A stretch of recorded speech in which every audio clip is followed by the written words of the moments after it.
Okay, so here we are with CryptoBlades Kingdoms, the new land building game from the guys who created CryptoBlades. I've been playing the beta now for almost 3 weeks. We was all given 2 plots of land to try out. So I'm going to give you a brief overview and try and explain the workings of the game, but bear in mind this is beta, it's not finished, so there's going to be changes on the actual finished game. So let's get started. So you get two land plots.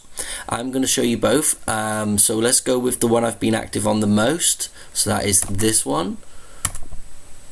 Here's your menu screen.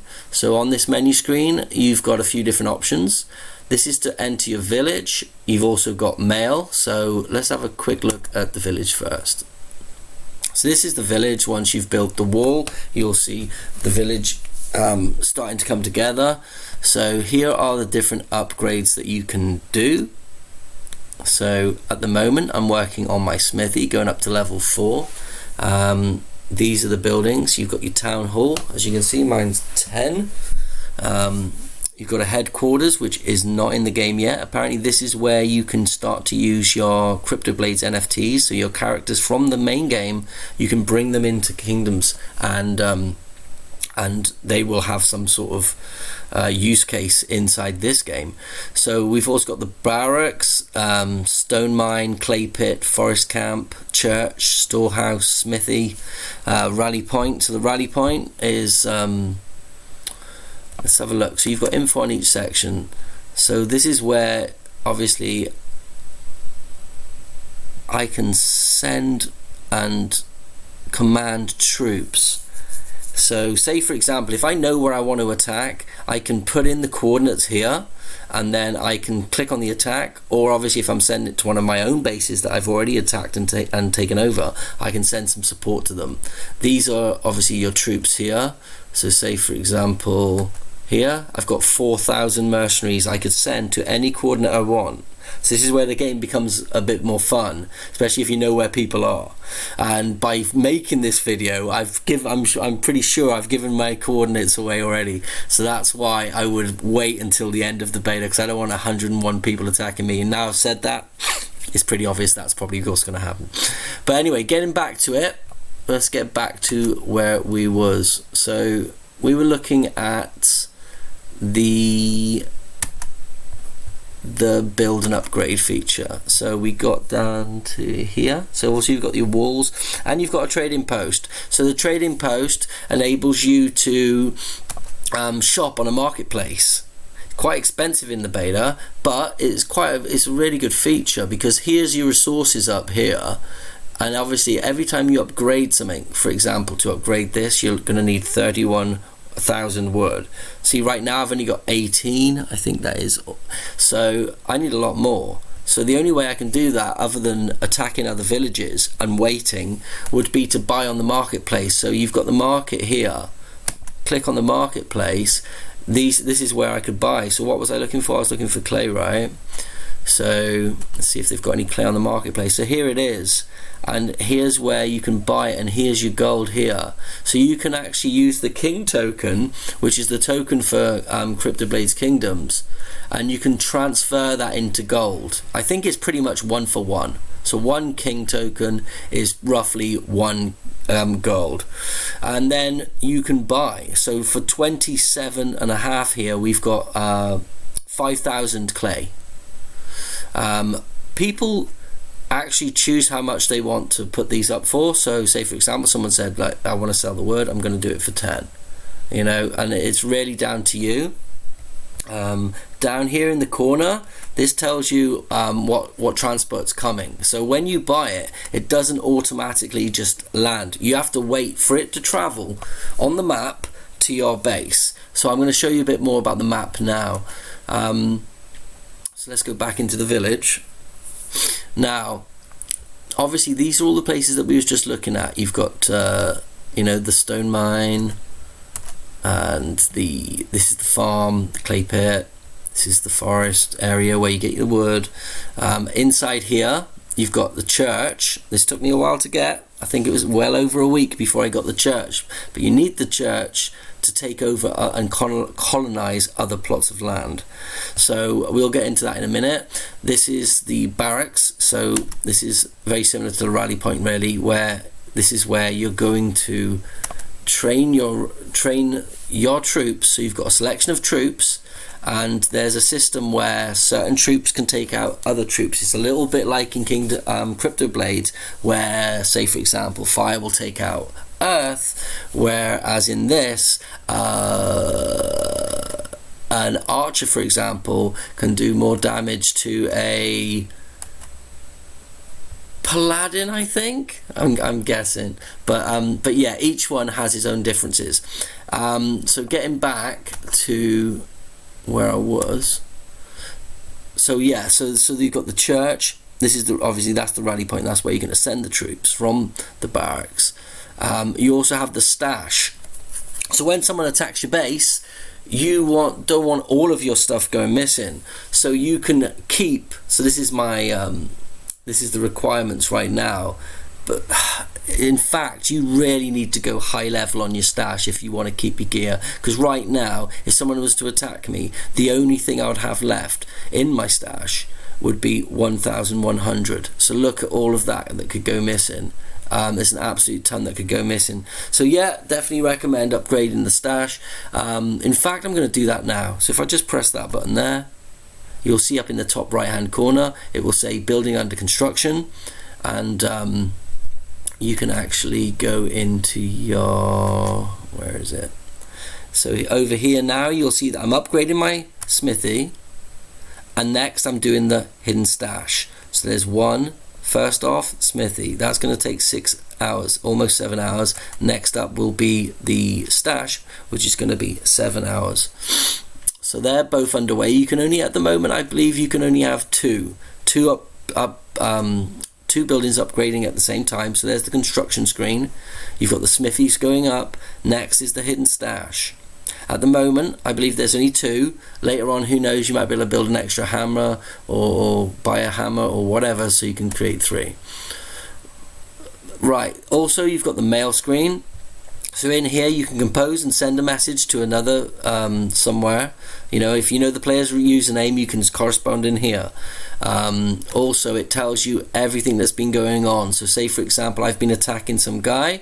It's going to tell me a little bit about the attack. So let's see. It says how many mercenaries I sent there. So I sent 2,553. Unfortunately, this guy had nothing. So this is his base, and this is his resources, and that's what I took. So that's a quick overview of the mail system. Obviously that goes back. I've got 255 messages, 10 pages of messages of different attacks on barbarians and people and stuff like that. That's mail briefly. Now your dominations. So dominations are villages that you've taken over. Once you've taken them over, you can actually switch to that village. So I'm going to switch to this other village. Now when I go into the village screen, you'll see that I haven't got a church here. So this is not my regular base. That's one of the easy ways I can see that. So this base can still have all its upgrades. It'll have a different amount. See, I've got quite a lot here actually. So I can have a look. So I can keep trying to do up this base. Let's see what. In fact, this base is quite low level, but so you'll see. This town hall that I killed a barbarian village, which was only town hall 2. So you can't go above that. See, max level is blacked out. So this is low level, really low level base, and that's probably why I'm pushing it to upgrade the walls. Do not have enough population to even do that. So let's see quickly if I can grow the army here. Easiest troop that's an all-rounder is the mercenary. Right, all of my my whole population at the moment is in an army. So let's see what this is capable of. So remember, this is a low level base. The ones in white are mine. The ones in purple, that's my main base. So I've overtaken 1, 2, 3 at the moment. I've also overtaken this one, but for some weird reason, I think there's it's not 100% finished yet. So this also should be mine. So let's attack that one now with the army from my my other base. So I've got 1,400 troops. Anything else? Nope. So I'm going to attack that, and then we'll see how long that takes. So I've sent someone from this low level base of mine, and I've sent them to here. So that's across 1, 2 to 3. So there's a traveling space of 2. So that should take half an hour to get there, half an hour to get back. So if we go back onto the village screen, it will tell you exactly here.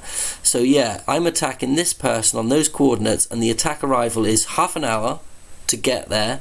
There's a small 1-minute battle or whatnot, and then there's a half an hour to get back. So that's how this base is doing an attack on that base. Now I'm going to go back to my original land. So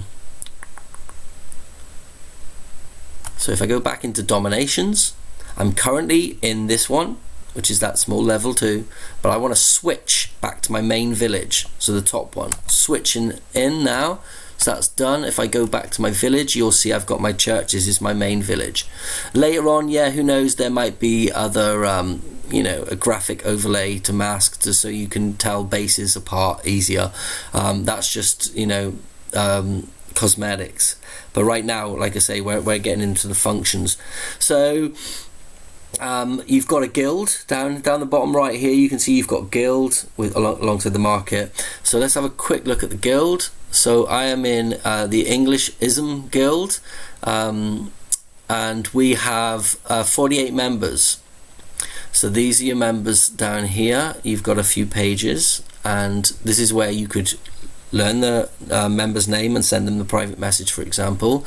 But you can also go onto the forum and you can place messages on here. So this is a little bit of information about our war.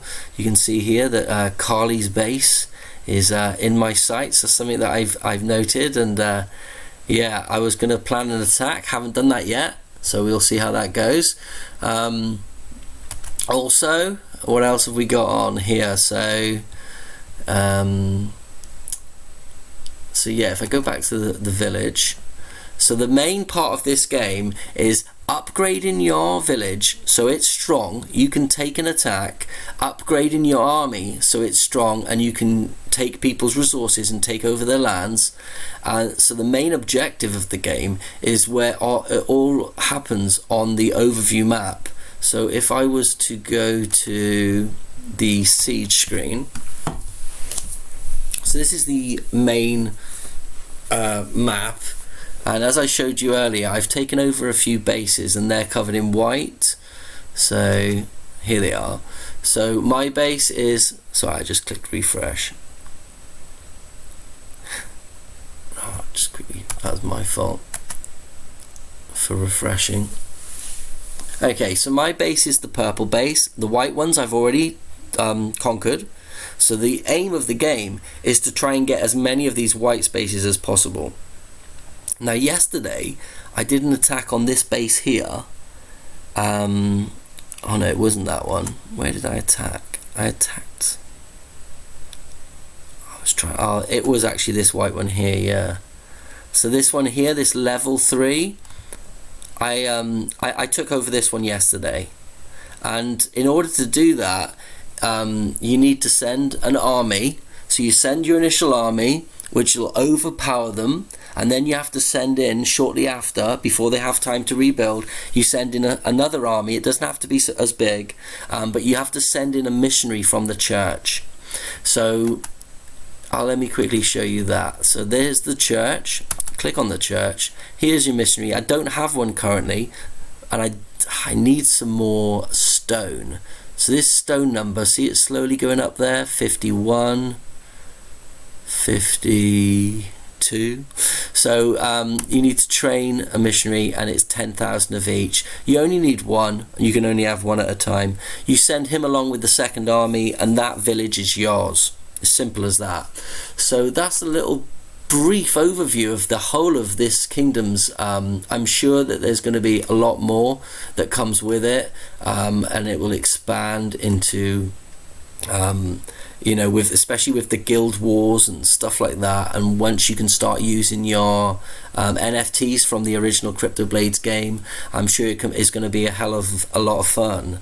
So there you go, there's a brief overview. I hope you enjoyed it. Feel free to join me over at Dragon's Blood Gaming. We've got a new channel just running over various games at the moment, and just chilling out and having fun gaming. So hope to see you there. All right, all the best. Bye.